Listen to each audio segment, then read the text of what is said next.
Hi, my name is Dan, and for a month I was in Oaxaca, Mexico. The program was centered around courses on medical anthropology, Spanish classes, and shadowing in clinics. I personally had a few reasons for going. As a second-year medical school student, I want to see healthcare run in a less developed country. Although the differences were far less pronounced than I had imagined, there still remain differences relative to the American healthcare system.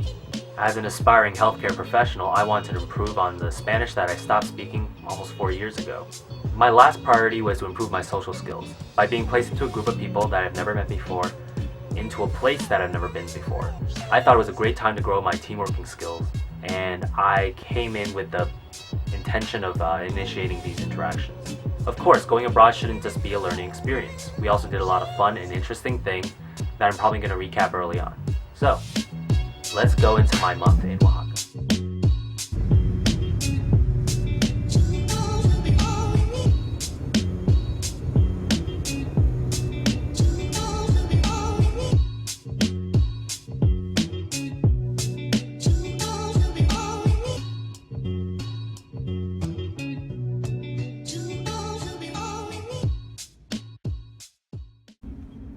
This is the first video I took in Oaxaca. We are heading to our homestays. I loved living in a homestay because you get such a more authentic experience compared to living in a hotel. Honestly, when I first saw a dimly lit old-fashioned room, I was disappointed and worried about being right in the middle of an unknown neighborhood. I will return to the subject at the end.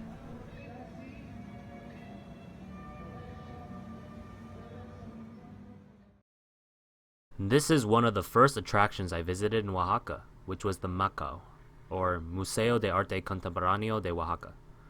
They had a lot of great pieces, but what was a really special moment was at the end of our visit. These performers came and shot a video promoting the Guelaguetza, which is a huge festival towards the end of July where the 7 regions of Oaxaca converge in Oaxaca City. Here you see the dancer in traditional garb. What you see here is El Centro, which is where the museum is also located. El Centro is city center, and despite Oaxaca being a less touristy area than areas like Cancun, I was surprised to find such a beautiful area.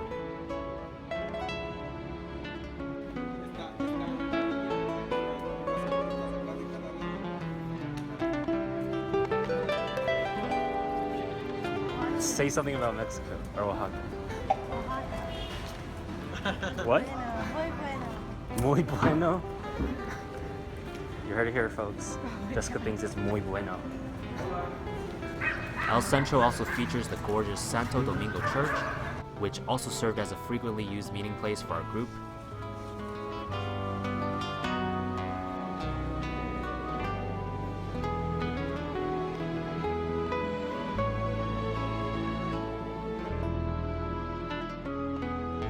We also saw the Santo Domingo Plaza as a common space for weddings and quinceañeras. Speaking of quinceañeras, in Oaxaca they are full-blown parades throughout the streets with large figures and a band. I was told by a cab driver that they can cost around thousands of US dollars.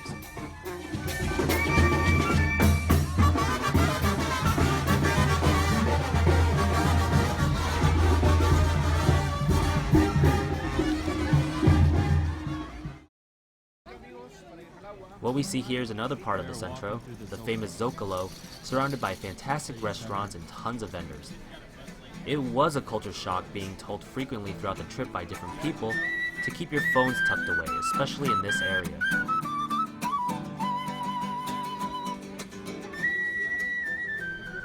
It is a really beautiful area, and many locals come here to relax and walk. Put your phones away here. This is prime pickpocket area. There are numerous large markets in El Centro, like the 20 de Noviembre for food, the Artesanian Market for the best crafts, and the Mercado de Benito Juarez, shown in this clip, which has a little of everything. The first week, while being led to where our clinics would be, we were also introduced to the public transportation.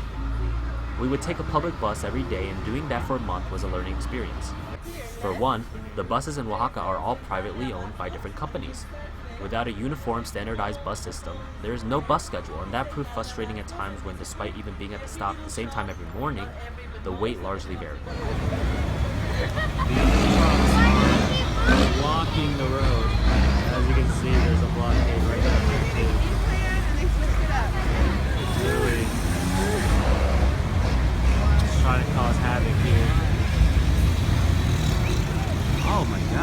truck is trying to walk that way. Yeah.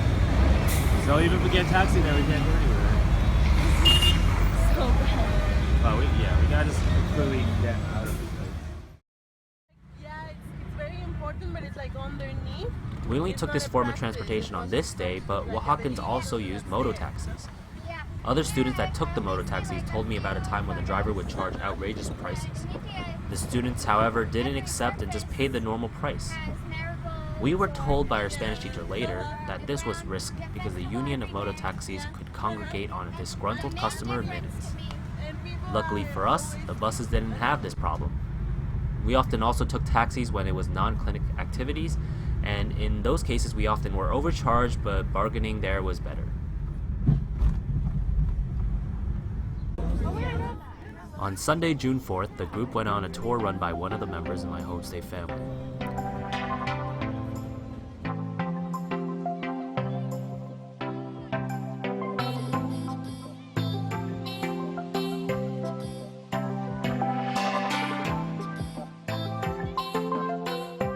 That day, we hit 4 locations.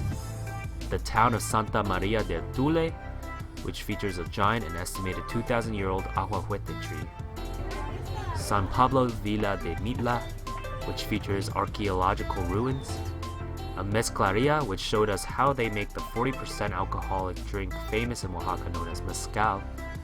Water, we dissolve the sugar, and now we are fermenting. After 7 days, right now, this water is sweet. We have a sweet flavor. But after 7 days, we change the flavor. It's not sweet, it's sour acid flavor. And lastly, my personal favorite, Yerve del Agua. Up in the mountains, it is one of the most scenic areas I've ever been to. I'm at Yerve del Agua. Who's afraid of heights? And I'm afraid of heights. And we're like 6,000 feet above sea level. Look at that! Ew. And these are very poisonous. And that is Ew, I hate ant-man. Other places we visited throughout the trip was Arizola, known for its beautiful painted wood figures called alebrijes. All of us were amazed on how much skill could be performed with crude tools. I couldn't believe a machete could be used with that much precision to make such thin slices. Also incredible is that multiple families were present displaying their alebrijes, all with different styles but all of them featuring high technical skill. We were told in the presentation that from a young age they gradually moved deeper into the trade, and Oaxaca in general is packed with artists. Another similarly craft-related and equally impressive site was the Women's Weaving Collective in Teotitlan de Valle. Besides their obvious skill and intricate designs, they are a group of widows who use their skills not only for income and independence, but also to do community outreach such as making toys for children and planting trees. This was amazing that a rather self-sustaining collective that is by no means large or well-funded exists to make positive change. No da rojo, da color amarillo. We also had an overnight trip in a place called Capalapa en Escondido.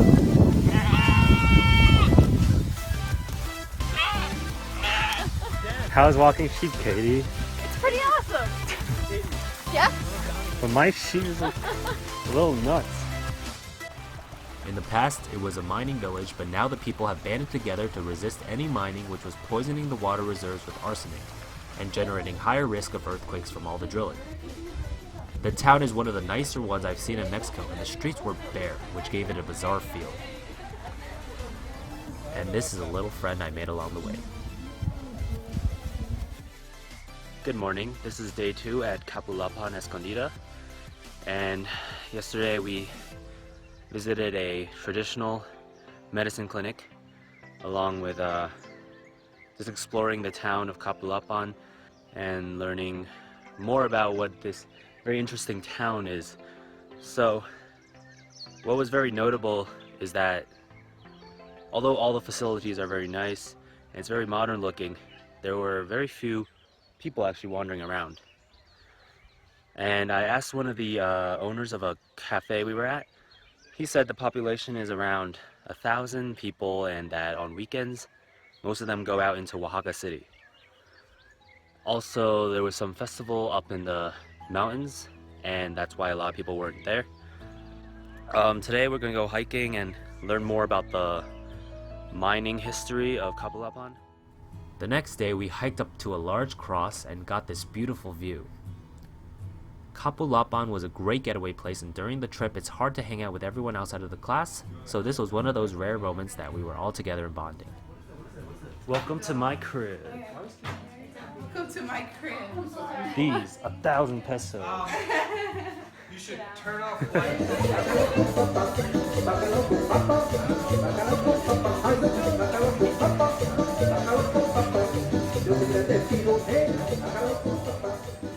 The last really impressive location I wanted to discuss is Monte Alban, one of my favorite places on the trip. What was especially cool was having been to Chichen Itza in Yucatan and being able to compare the two. The tour guide we had was awesome, so we learned a lot not only about the ruins, but about Mexican history.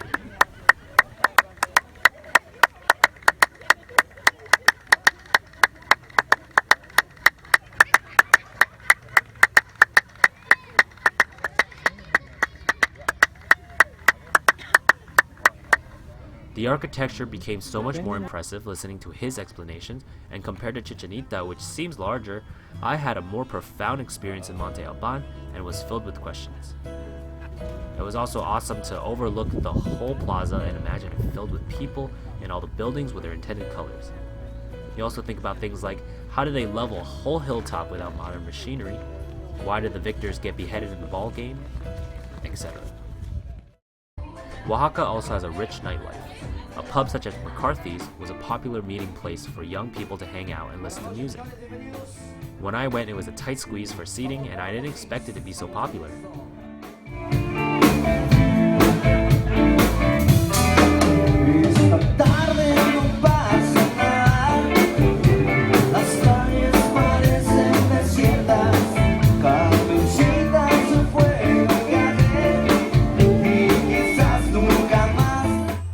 Another thing unique to Mexico are the salsa bars, which turned out to be a lot of fun despite my poor salsa skills.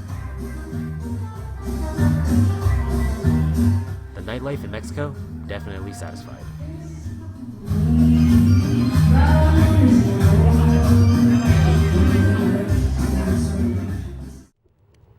Okay, that's enough on all the fun we had. Now it's time to go into the really important learning experiences, starting with the clinical work. So I worked at Clinical del Pueblo, which was founded by a Capuchin friar named Scott Seethaler. It is also now known as Ann Seethaler Hospital, named after his daughter. My expectations going in were far lower than what was the reality. What I found instead was a well-equipped facility providing numerous services at a much lower price than here in the States. My favorite experience at the clinics was watching surgeries, and it was my first time seeing surgeries. Although I had experienced first year of medical school cutting into dead bodies, watching a live surgery was a completely different experience. The first surgery I ever seen was a cesarean, and that is up there as one of the most amazing experiences of my life. I still remember just being in the other room with the baby, and just almost being moved to tears at how significant it was to be there at the start of someone's life. Other incredible surgeries I also watched included cataract, hernia, and hysterectomy. Hey, today is June 29th and it is the last day of clinic, and I thought I'd just show you around and you can actually see what the facilities look like and the quality of healthcare people could get here. So we start in our meeting room where we're usually at right when we get here. This is the office of Dr. Terry, who runs the diabetic club. Then we head out and right next door. These are the other members. That's the room for the diabetic club, and they also have yoga here. And at the diabetic club, they go over meal plans and all that. That's OCL. Now we're walking. That's Dr. Terry. Ah, sí. Hola. Hola, Daniel. That's the room of people in charge, and this is the waiting room for some of the patients. And as you can see, each of the rooms has a specialty on it, and yeah, so they kind of rotate as shifts, and they're not here every day, but these are where they could do specialty consultations. So it's pretty early in the day. Not many patients are here, But during the rainy season, there's also not a lot of patients in general. Chicago Pueblo on Citale.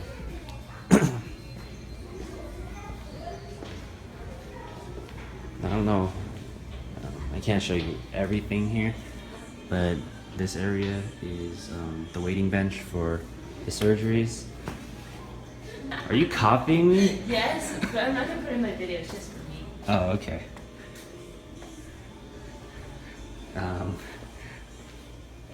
This is the changing room where we put on scrubs before we go into the surgery room.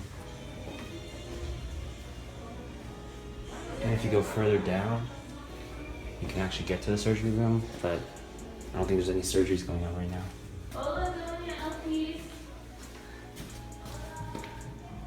Yeah, down there. Can't go down there. You gotta get changed and all sanitized before you enter. Came my lucky time. None of the doctors or nurses are here. But these are the room like recent mothers who had like a cesarean. They will stay here, or just anyone else who got a recent surgery and needs to recover. They will be in these beds, and then they have all these they have all the schedules and like types of medications, and everything is like already specified for each of the patients. And then come time, the nurses will distribute. And we're moving on. The doctor we work with, Tere, is probably the kindest doctor I've ever met in my life. She dedicates her life to the fight against diabetes, which is a huge problem plaguing the area. She volunteers every Thursday morning to running a diabetic club, which contains members some of which have been there for at least a year. She also does yoga classes with them in the morning on Wednesdays. And we got to partake in many aspects of her work, which also included going out to schools and maintaining growth charts for the children. If a child was in an unhealthy weight range, the parents would be notified. For me, she served as a role model of how a doctor should be, and her kindness and selflessness to her patients and us will always be an inspiration. Oh, gracias.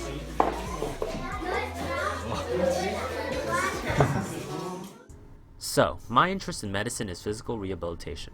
For 3 days I worked at DEEF and I loved it. DEEF is a government-run program with houses for abandoned children and severely disabled young adults. I absolutely love the idea of it and how they can do so much with fewer resources. Despite that, these inhabitants are getting adequate health care, food, housing, and even therapy, which I wouldn't expect. It was so cool for me to actually do some of the hands-on therapy with babies and severely disabled children. It was incredibly sad to see babies that were so young have been abandoned, but at the same time, some moved back into families through DEEF.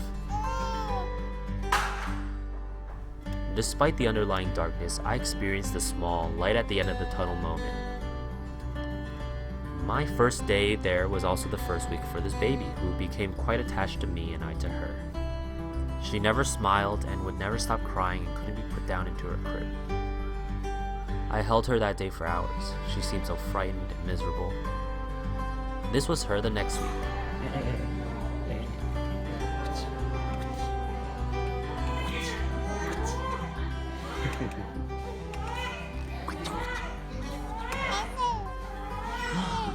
Oh, you're doing so well now. Never seen a smile out of you last week.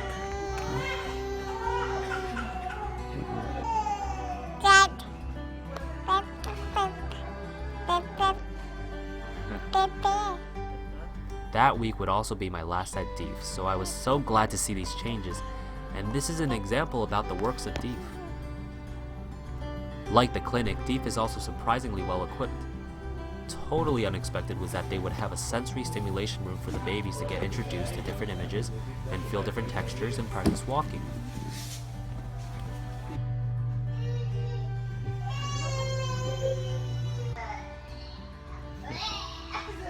I love how rehab-focused DEEF is, and I was treated with so much respect by a really nice therapist team, all of whom were around my age and also students. So medical anthropology taught us about the culture, while learning Spanish taught us how to interact with it. I can't believe the changes I made from day one to now. I can't believe the degree of the changes I made even though I'd been to Mexico prior.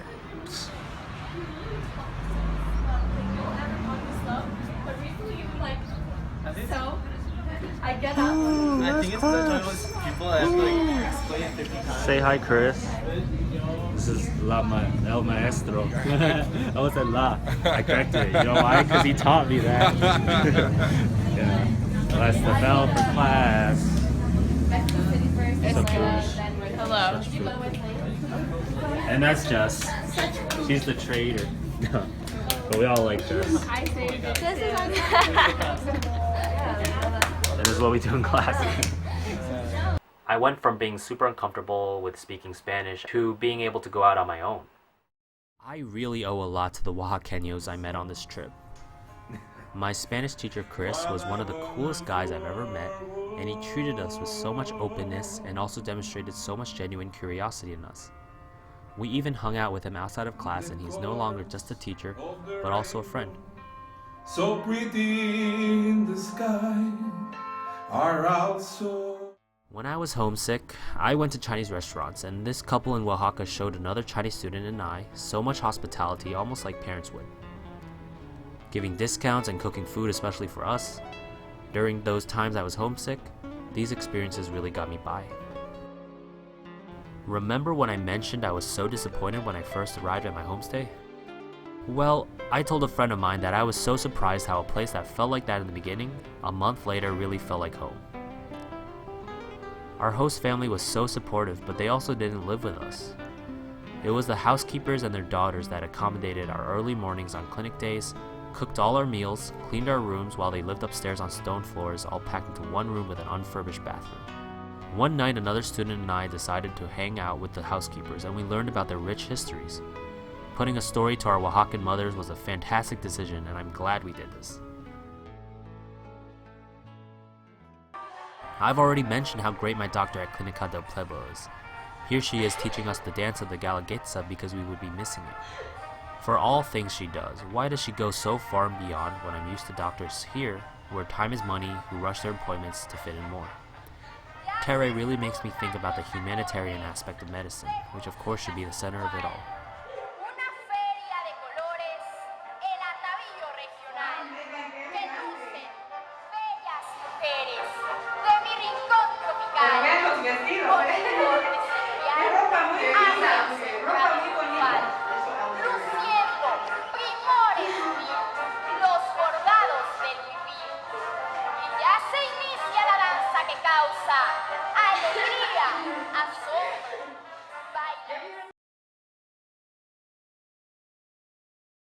So I learned a lot about health in Mexico. For one, my perceptions going in were completely flawed. These are again well-equipped facilities providing a wide variety of services that are comparable in quality but at far less expense.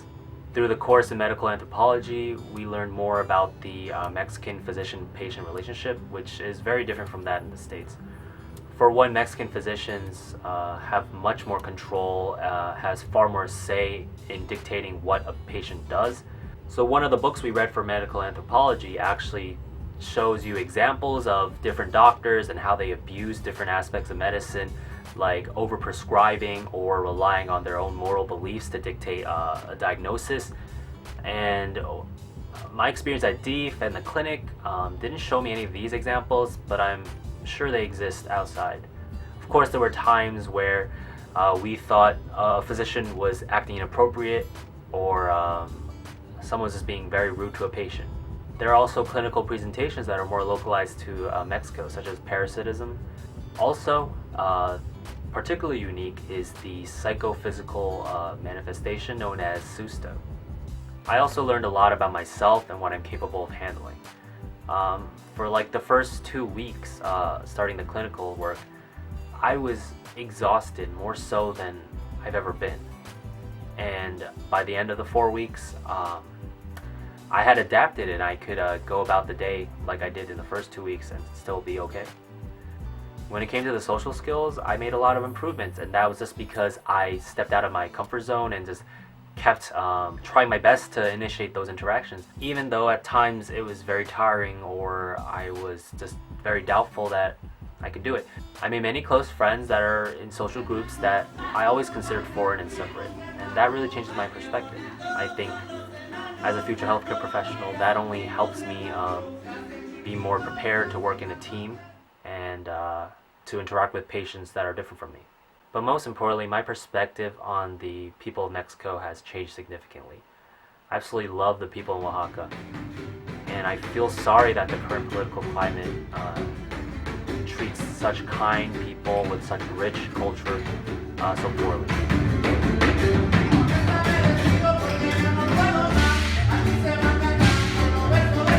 I mentioned all the people earlier that made my trip just so much better, and I owe a lot to them, and they showed me so much more respect than I expected. I felt more comfortable being a smaller minority in Oaxaca than I do being a minority here in the States.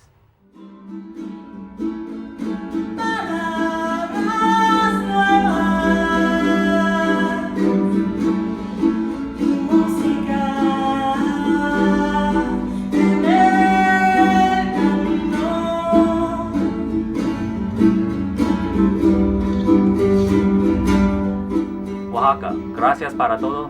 Un día voy a regresar.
I just